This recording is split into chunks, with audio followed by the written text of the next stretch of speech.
अपने अपने मकसद से इस कहानी का हर किरदार उस गुफा की तरफ बढ़ता चला जा रहा था।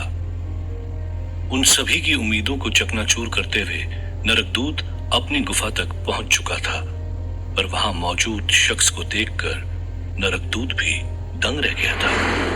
नरकदूत से भी पहले वहां मौजूद था मास्टर, जो चुपचाप वहां एक पत्थर पर आंखें बंद किए हुए बैठा था, नरकदूत के इंतजार में। नरकदूत की मौजूदगी का एहसास मास्टर को हो चुका था। उसने अपनी आंखें खोल नरकदूत की तरफ देखते हुए कहा, गले नहीं लगाओगे भैया? 20 साल बाद जो मिले हैं।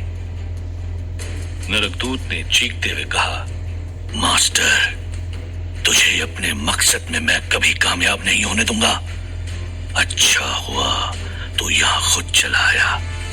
इस किताब के साथ साथ आज तुझे भी जलाकर राख कर दूंगा।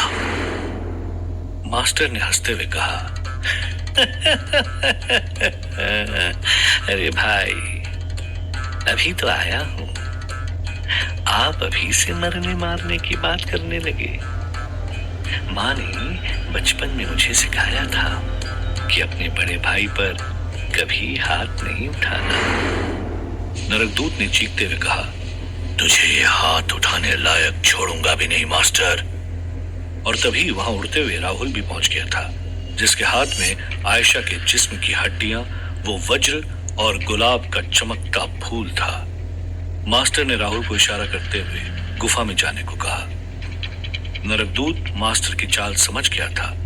नरकदूत ने अपनी शक्तियों से गुफा के सामने के हिस्से को झंझोर दिया और देखते ही देखते एक के बाद एक बड़े पत्थरों ने गिरते हुए गुफा का दरवाजा बंद करने की कोशिश की। मास्टर राहुल की तरफ देखकर चीखा, राहुल, अंदर आजा अभी। राहुल ने उड़ते हुए अंदर जाने की कोशिश की, पर तभी नरकदूत के एक वार ने राहुल को घायल कर जमीन पर फेंक दिया। नरकदूत तेजी से राहुल की तरफ बढ़ा और तभी उसके सामने से राहुल गायब हो गया। एक पल के लिए नरकदूत समझ नहीं पाया और फिर उसे एहसास हुआ वो मास्टर के जाल में फंस चुका था। ये मास्टर का ही छलावा था, जबकि असली राहुल पीछे की तरफ से गुफा की ओर बढ़ चला था। इससे पहले नरकदूत राहुल को रोक पाता, गिरती चट्टानों के बीच राहुल बचते बचाते गुफा के अंदर जा चुका था। नरकदूत ने भी राहुल के पीछे गुफा में जाने की कोशिश की, पर तभी उसके रास्ते में मास्टर आ खड़ा हुआ। मास्टर ने अपने ही अंदाज में हंसते हुए कहा, क्या भैया, पहले मेरा तो सामना कर लो, फिर मिलते रहना राहुल से। नरकदूत गुस्से से लाल हो चुका था। अपनी सारी शक्तियां समेत नरकदूत ने मास्टर की तरफ वार किया, पर मास्टर उन सभी वार से बचता हुआ सिर्फ हंसे जा रहा था। नरकदूत नहीं जानता था कि उसे गुस्सा दिलाना मास्टर के प्लान का हिस्सा था, इसीलिए मास्टर ने नरकदूत पर एक भी वार नहीं किया। मास्टर अच्छे से जानता था कि नरकदूत उससे ताकत के मामले में कहीं ज्यादा शक्तिशाली है, इसीलिए वो सिर्फ नरकदूत को उलझाकर राहुल के लिए मौका बना रहा था। मास्टर का सबसे पहला उद्देश्य तो उस किताब को हासिल करना था। नरकदूत इस जंग में मास्टर और राहुल के लिए अकेला ही काफी था, फिर भी उसका दूत कमिश्नर भी गुफा से ज्यादा दूर नहीं था। कमिश्नर तेजी से गुफा की तरफ बढ़े जा रहा था। इस बात से अनजान कि नायडू भी उतनी ही तेजी से कमिश्नर का पीछा कर रहा था।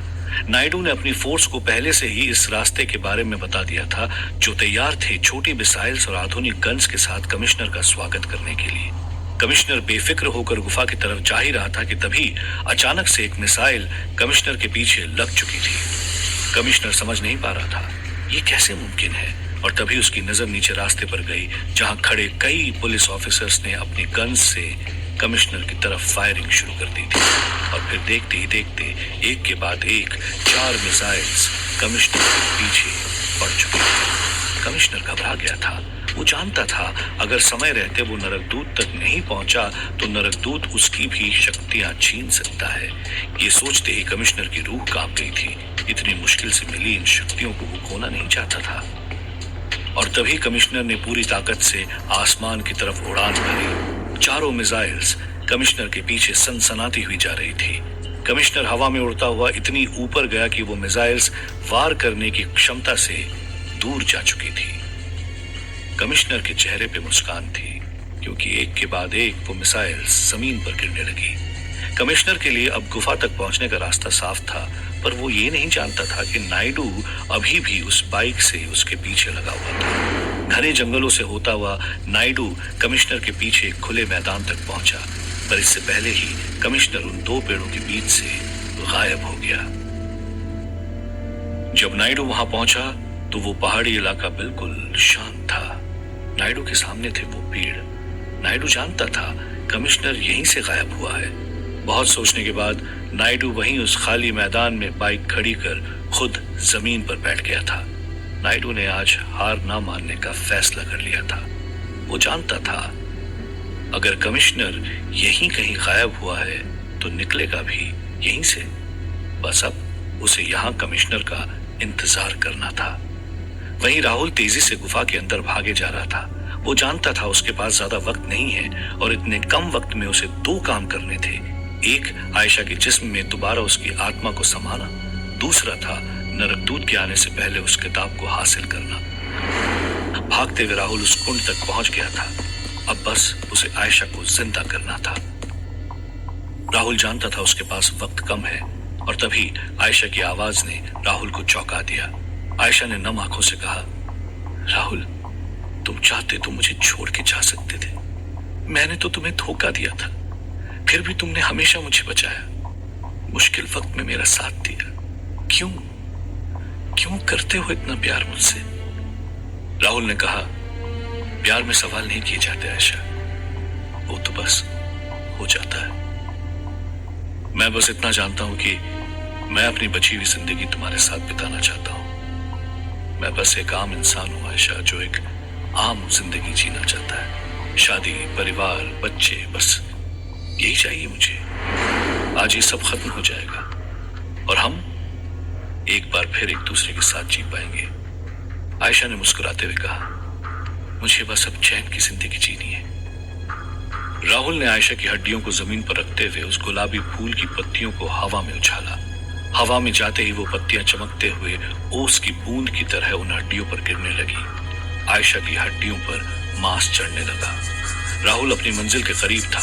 आयशा का जिस्म पूरा होते ही उसे बस वो वज्र यंत्र का इस्तेमाल कर आयशा की आत्मा को उस शरीर से जोड़ना था। राहुल ने आयशा की तरफ पलटकर कहा, बस कुछ ही पल और, तुम्हारा जिस्म पूरा होते ही तुम्हें भी जिंदा कर दूंगा मैं। पर एक बात समझ नहीं आई, तुम्हें तो यादव ने घर छोड़ा था ना, फिर तुम्हारी मौत कैसे? आयशा ने कहा, कोई रास्ता नहीं था मेरे पास। या तो मैं तुम्हें नुकसान पहुंचाती या तुम मुझे मार डालता। राहुल ने चौंकते हुए पूछा, कौन? आयशा नाम लेने ही वाली थी कि तभी पीछे से एक जोर के वार ने राहुल को दूर फेंक दिया था। वो वज्र यंत्र राहुल के हाथों से छटक कर दूर जा गिरा था। राहुल ने पीछे पलटकर देखा तो कमिश्नर उसके सामने खड़ा था। कमिश्नर ने हंसते हुए कहा,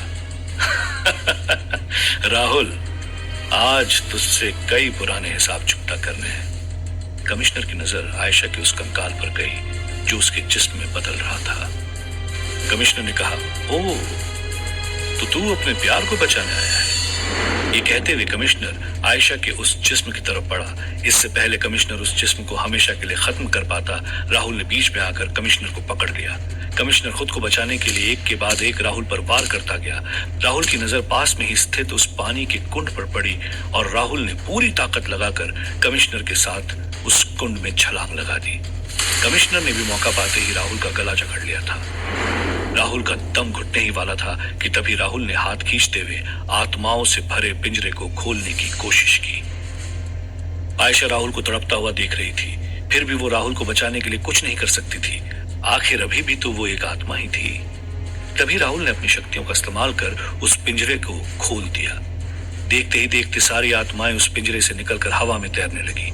हजारों की तादाद में उन आत्माओं ने एक साथ बाहर निकलने के लिए इतना जोर लगाया कि गुफा को तोड़ते हुए वो सभी आत्माएं बाहर आ गईं। मास्टर की नजर इन हजारों आत्माओं पर पड़ी जो रात में भी दिन जैसी रोशनी पैदा कर रही थी। नरकदूत ने चीखते हुए कहा, मेरी सालों की मेहनत इन आत्माओं को आजाद कर दिया। तभी मास्टर की नजरें राहुल को ढूंढ रही थी, जो वहीं खुले आसमान के नीचे बेहोश पड़ा था। बेहोश तो कमिश्नर भी था, इस बात से अनजान कि वो किताब ठीक उसके बाजू में पड़ी थी। नरकदूत और मास्टर की नजर एक साथ उस किताब पर पड़ी। नरकदूत तेजी से उस किताब की तरफ उड़ा। वो किताब नरकदूत के हाथों लगने ही वाली थी कि तभी मास्टर ने एक जोर का मुक्का नरकदूत को मारा। ये मास्टर का पहला वार था नरकदूत पर। नरकदूत काफी दूर जाकर गिरा। इस मुक्के ने नरकदूत के गुस्से को 7वें आसमान पर पहुंचा दिया था। इसलिए अब पलटवार करने के लिए नरकदूत ने भी अपनी शक्तियों से एक विशाल आग का गोला बनाया और चीखते हुए कहा, ये नरक की आग है मास्टर, झेल इसे। ये कहते हुए नरकदूत ने उस आग के गोले को मास्टर की तरफ फेंका। मास्टर ने भी अपनी शक्ति से उस कुंड के पानी को इकट्ठा कर अपने सामने एक पानी की दीवार बना ली थी। आग का गोला पानी की दीवार से टकराते ही पूरे इलाके में धुआं धुआं हो गया था। इतना घना धुआं कि कोई पास खड़े इंसान तक को देख ना पाए।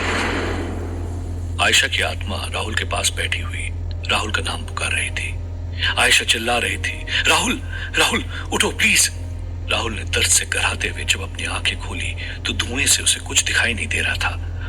उसने उठते ही अपनी शक्तियों की मदद से उस धुएं को तेज हवा के झोंके से हटा दिया था। पर तभी राहुल की आंख कमिश्नर पर गई। वो भी होश में आ गया था। राहुल ने देखा कमिश्नर के पीछे ही आयशा की हड्डियां पड़ी थी, जिस पर मांस चढ़कर अब वो पूरी तरह से एक शरीर बन चुका था। अब बस राहुल को उस वज्र का इस्तेमाल कर आयशा की आत्मा को उसके शरीर में डालना था। पर मुसीबत ये थी कि कमिश्नर की बाईं ओर था वो वज्र यंत्र और दाईं ओर थी वो किताब, जिसे हासिल करना बहुत जरूरी था। कमिश्नर ने हंसते हुए कहा, राहुल तू तो बड़ी मुसीबत में फंस गया। अगर तू उस किताब की तरफ जाएगा तो मैं वो वज्र यंत्र तबाह कर दूंगा, और अगर तू वज्र यंत्र की तरफ गया तो इस किताब को मैं जला दूंगा। सोच ले, प्यार को पाना है या जिम्मेदारी पूरी करनी है। राहुल भी तय नहीं कर पा रहा था। तभी आयशा ने कहा, राहुल तुमने मुझे बचाने की पूरी कोशिश की, पर इस वक्त उस किताब को हासिल कर नरकदूत को मिटाना ज्यादा जरूरी है। कमिश्नर राहुल के चेहरे पर उलझन को साफ देख पा रहा था। तभी कमिश्नर तेजी से उस किताब की तरफ बढ़ा। राहुल ने देखा और बिना कुछ किए राहुल चुपचाप उस वज्र यंत्र की तरफ बढ़ गया। कमिश्नर के हाथ में किताब थी और राहुल के हाथ में वो वज्र यंत्र। अब तक धुआं हर जगह से हट चुका था। राहुल ने हवा में उड़ते हुए मास्टर की तरफ देखा और कहा, मुझे माफ कर देना। नरकदूत के चेहरे पर हंसी थी। नरकदूत चिल्लाते हुए बोला, कमिश्नर वो किताब मुझे दे। कमिश्नर नरकदूत की तरफ उड़ते हुए जा ही रहा था कि तभी मास्टर ने कमिश्नर के सामने छलावा बना दिया और कमिश्नर को एक ही जगह सैकड़ों नरकदूत दिखाई देने लगे। कमिश्नर समझ नहीं पा रहा था कि किस नरकदूत को किताब देनी है। राहुल वज्र यंत्र लिए आयशा के जिस्म की तरफ बढ़ा और वो वज्र आयशा के माथे पर रख दिया। आयशा के जिस्म से तेजी से किरणें निकलने लगी और उस जिस्म ने आयशा की आत्मा को अपने अंदर समा लिया। पर अभी भी आयशा का जिस्म बिल्कुल स्थिर पड़ा था। राहुल चीख रहा था, आयशा आयशा अपनी आंखें खोलो। पर आयशा बेसुध पड़ी हुई थी। न सांसें चल रही थी, न आंखें खुल रही थी। वहीं नरकदूत चीखे जा रहा था, कमिश्नर मुझे किताब दे। तभी मास्टर ने अचानक से कमिश्नर के पीछे आकर उसकी गर्दन दबोच ली। मास्टर का छलावा भी तब तक टूट गया था, पर इससे पहले कि मास्टर कमिश्नर से वो किताब छुड़ा पाता, कमिश्नर ने अपनी पूरी ताकत से वो किताब नरकदूत की तरफ फेंक दी थी। नरकदूत उस किताब को हाथ में लेते ही जोर जोर से हंसने लगा और बोला, ये सब इस किताब के लिए। तुम लोगों ने ये सोचा भी कैसे कि नरकदूत को तुम लोग खत्म कर सकते हो? राहुल ने चीखते हुए नरकदूत से कहा, क्यों क्यों कर रहे हो ये सब? आखिर चाहते क्या हो तुम? मास्टर ने राहुल से कहा, इससे बहस करके कुछ नहीं होगा राहुल। ये वही करेगा जो इससे इसकी काली शक्तियां कहेंगी। नरकदूत ने गहरी आवाज में कहा, काली शक्तियां? अगर बचपन में ही काली शक्तियों की आवाज सुन ली होती तो आज चीजें कुछ और होती मास्टर। मास्टर ने हंसते हुए कहा, कुछ नहीं बदलता बड़े भाई, कुछ नहीं बदलता। बात करके तू अपना वक्त बर्बाद मत कर। जला सकता है तो जला दे इस किताब को। तभी नरकदूत ने गुस्से में अपने हाथ उठाते हुए मंत्रों का उच्चारण किया। राहुल चीख रहा था, मास्टर मास्टर रोको इसे, ये किताब जला देगा।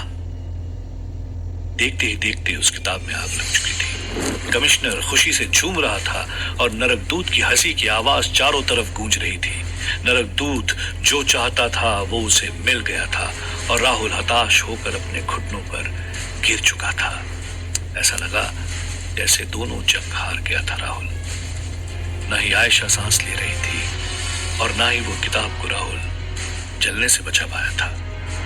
राहुल ने सिसकियां लेते हुए मास्टर की तरफ देखा, पर मास्टर के चेहरे पे वही हल्की सी शैतानी भरी मुस्कान थी। मास्टर ने हंसते हुए कहा, जब तक जिस्म में सांस हो हार नहीं माननी चाहिए राहुल, हार नहीं माननी चाहिए।